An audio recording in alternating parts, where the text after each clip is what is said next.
Here I am again.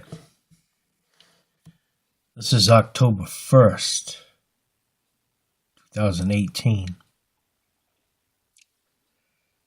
I've been reading in the book of Deuteronomy. And tonight, and it's 11 p.m. October 1st. It's almost October 2. I'm starting off tonight with a smile on my face because I'm happy tonight.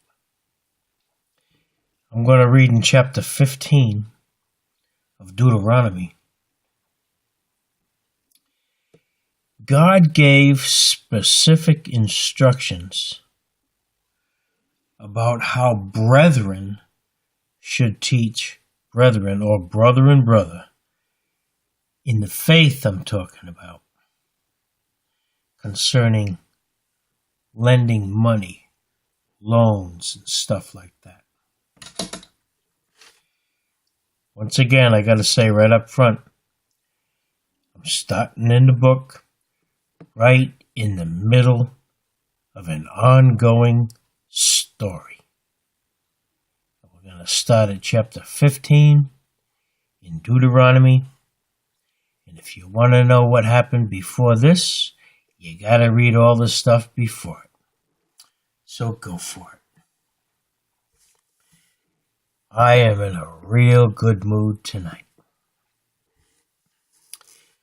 This chapter, the heading in this book, which is my Bible, the 7th year and manner of release. We're talking about money here, right? Listen to what God says about this. This is a commandment of God. Some people like to cheat on this. And he says, don't do that. Verse 1. At the end of every 7 years, thou shalt make a release. Now, it doesn't say here, when does the first year start? That was my thought. Now, I'm thinking, if you lend somebody some money, let's say 2018, 7 years from then might be about 2025. So if you make the loan in 18, 7 years later is 25, right? I think it's at the beginning of a loan. We're going to keep reading this and find out what God says about it. And this is the manner of the release. This is how you're going to do it. I got to get away from that light. It's too much. Every creditor that lendeth aught or anything unto his neighbor shall release it. He shall not exact it of his neighbor or of his brother, because it is called the Lord's release. Can you imagine borrowing something from somebody and God telling that person that loaned it to you, and he's also telling you,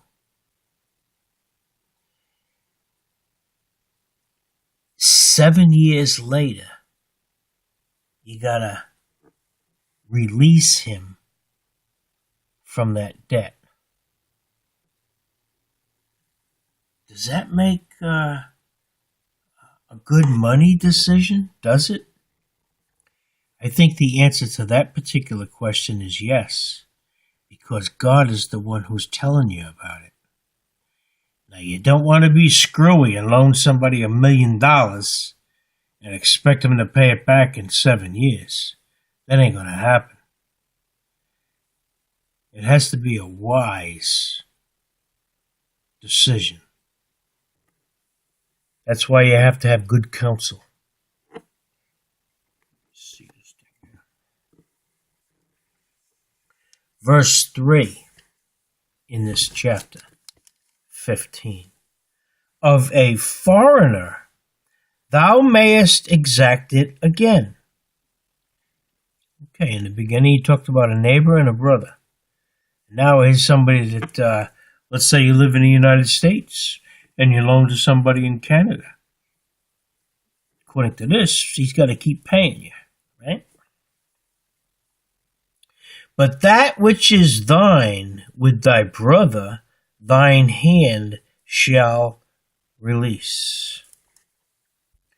Save when there shall be no poor among you, the Lord shall greatly bless thee in the land which the Lord thy God giveth thee for an inheritance to possess it. Now we're sitting here tonight reading in the book of Deuteronomy. And the prayer is this, that God will help us to put this in our minds so that one day in the future, which might even be later today, he can bring it to our remembrance and explain it properly and guide us into actually obeying his commandments. That's what we're doing tonight. We're simply reading this stuff, putting it in our minds. I'm doing it. God is talking to me through Moses, who was commanded by God to tell all this stuff to the Israelites after they came out of Egypt from in bondage. And I'm wanting God to help me to learn his word, commandments, statutes, and all that kind of stuff. So I'm sitting here reading this stuff and talking to myself in this tablet. But I'm not talking about anything else but what God requires of me. I'm trying to do the right thing during my latter years of life. 71 years old. I got no idea how much longer I'm going to live. But right now I'm feeling pretty good. A couple of screwy things going on, but not enough that's going to kill me yet.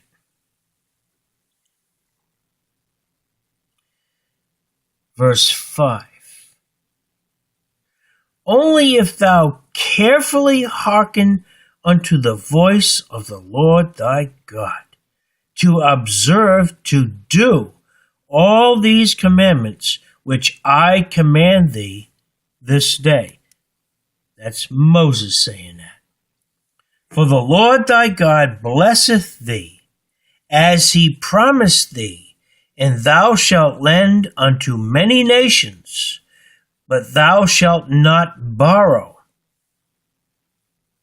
And thou shalt reign over many nations, but they shall not reign over thee. That's what would happen if the Israelites had obeyed the commandments. I'm going to tell you right now, I'm only in the book of Deuteronomy here. And according to all the other stuff in this book, Israel disobeys God. I'm going to tell you right up front.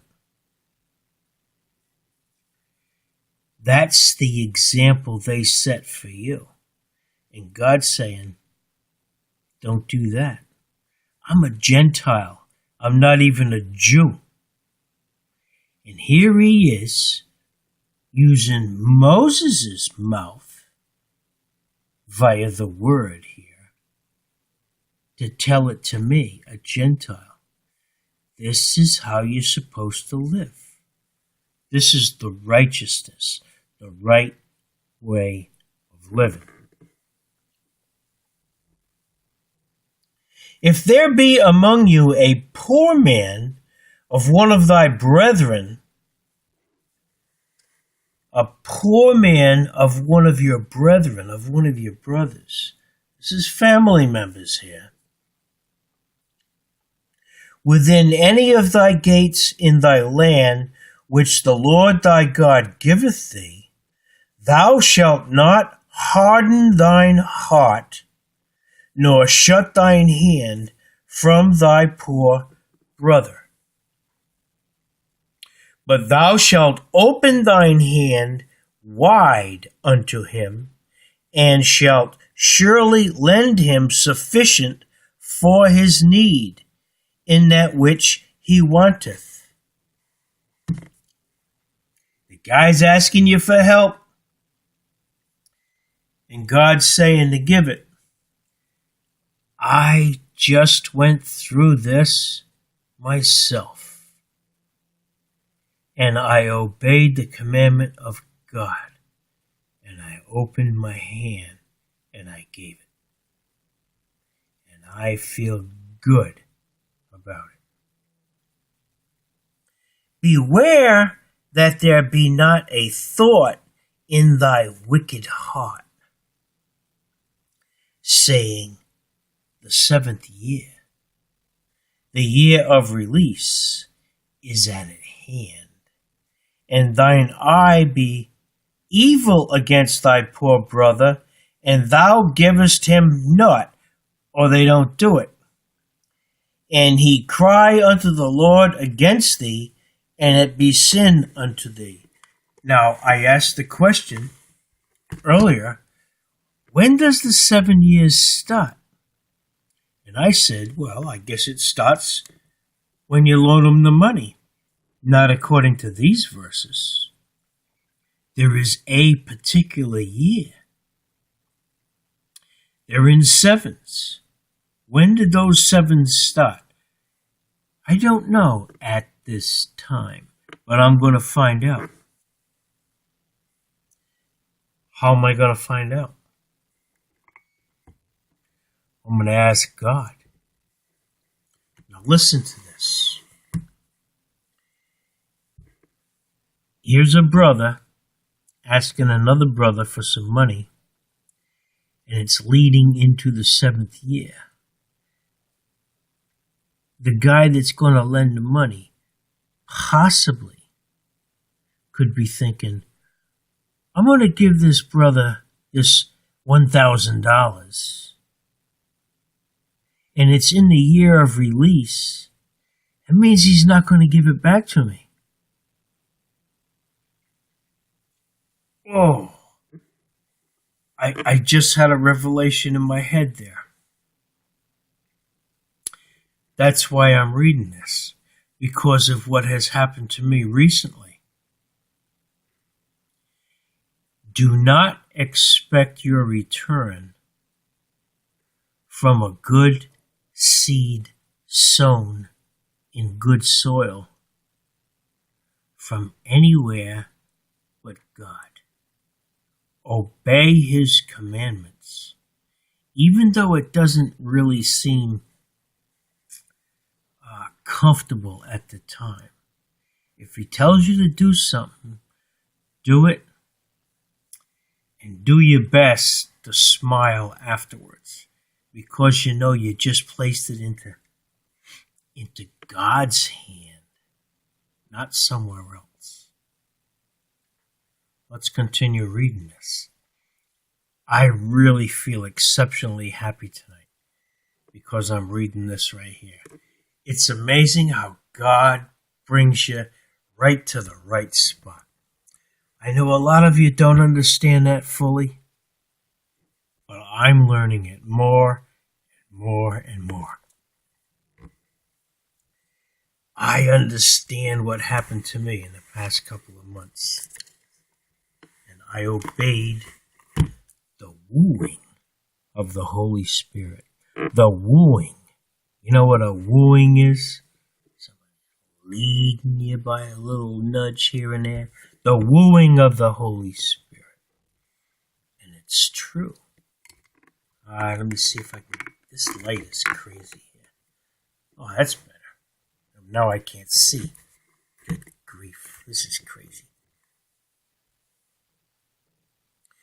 Beware that there be not a thought in thy wicked heart, saying, the 7th year, the year of release. It is at hand, and thine eye be evil against thy poor brother, and thou givest him naught. In other words, you don't make him the loan. And he cry unto the Lord against thee, and it be sin unto thee. Can you imagine? Here's a commandment of God, and it's written right here. If you don't do it, it's sin to you. You commit a sin. That's kind of tough, man. You think, I'm going to give out this $1,000, and I know I ain't going to get it back. And if I don't do it, God's going to say, hey, you just committed a sin. What you learn from this is, if you obey God and do this because He says so, He will make it right. The harvest from one kernel of corn is multiplied a lot. Here we go. Verse 10. I gotta put this up a little bit so I can see the thing. Verse 10, chapter 15 of Deuteronomy. Thou shalt surely give him, and thine heart shall not be grieved when thou givest unto him, because that for this thing the Lord thy God shall bless thee in all thy works, and in all that thou puttest thine hand unto.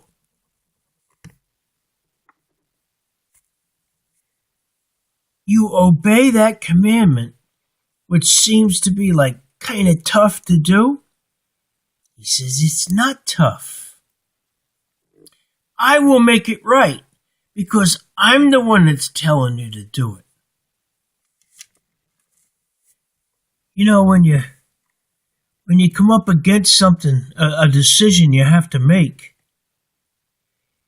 and you inquire of law people, attorneys, bankers, friends, all that kind of stuff, and you try to come up with an answer, here's a hard one right here. And God is telling you to talk with Him about it. And that's what I'm doing tonight. I have my answer to prayer that I asked Him a couple of months ago. Maybe it was a couple of months, I don't know. October, September, August? Maybe it was in August. I found out I had to do something. Maybe close to 2 months. I didn't know how to respond to that. But I realized I was being nudged by God to walk in the right path. And here He is telling me tonight, in the past couple of nights that I've been doing this, that I did the right thing. Can't beat that, man. For the poor shall never cease out of the land. Therefore I command thee, saying, Thou shalt open thine hand wide unto thy brother, to thy poor, and to thy needy in thy land. Now, back in them days, you got a city of maybe, I don't know, maybe a few thousand people, maybe up to 50,000, I have no idea. You're going to have a lot of poor folk there. But you need to teach the people how to fish and get their own food. Teach them how to do some work. You try to lift them up, but you don't let them die. Now, unfortunately, in today's society, we got people that refuse to help themselves. You will know them by their fruits. And I say, I ain't helping them people. Because God tells me not to help someone to do the wrong thing. They're living under the assumption that they can live for free. God says, if a man doesn't work, he ain't going to eat. You gotta do something. I could sit here and talk a long time on that particular subject, but I'm not. It's not why I'm in this book tonight. 2 reasons I'm in this book. He gave me my answer, and I'm going to share it with you. Verse 12. And if thy brother, an Hebrew man, or an Hebrew woman, be sold unto thee, and serve thee 6 years, then in the 7th year thou shalt let him go free from thee, even the slaves, the servants. He's saying in the 7th year, a particular 7th year, you let him go. Now, I read this before, and I didn't have the understanding of this then, multiple times when I read through here, as I do tonight. I talked last night about how deep the word is and how he reveals it to you at the right time. That's what happened here. I said you can read the same thing again and again and again and get something different each time. Tonight is different. It's an answer to what happened to me within the past couple of months. And when thou sendest him out free from thee, thou shalt not let him go away empty. Man, he's going to make sure he's got all his stuff. Thou shalt furnish him liberally out of thy flock, and out of thy floor, and out of thy winepress, of that wherewith the Lord thy God hath blessed thee, thou shalt give unto him. That's what I've been involved in. I shared my resources. And you imagine that. Now, I know there's people listening to this, you got no idea what I'm talking about in my personal life. But exactly what he's talking about here, I did before I started reading this. Why did that happen in my life? Because he proved me. Remember earlier I said the Lord thy God proves you. Just make sure you fear the Lord thy God. I'm not talking about being scared or afraid. I'm talking about a healthful respect for the power of God. That's the fear of the Lord, and that is the beginning of wisdom. I grow a little bit each day. Each day I do this. On the days that I don't do this, oh man, I need to stop here. I'm way over on a time. I don't know if this is going to be recorded. I'll be right back. Oh, nuts.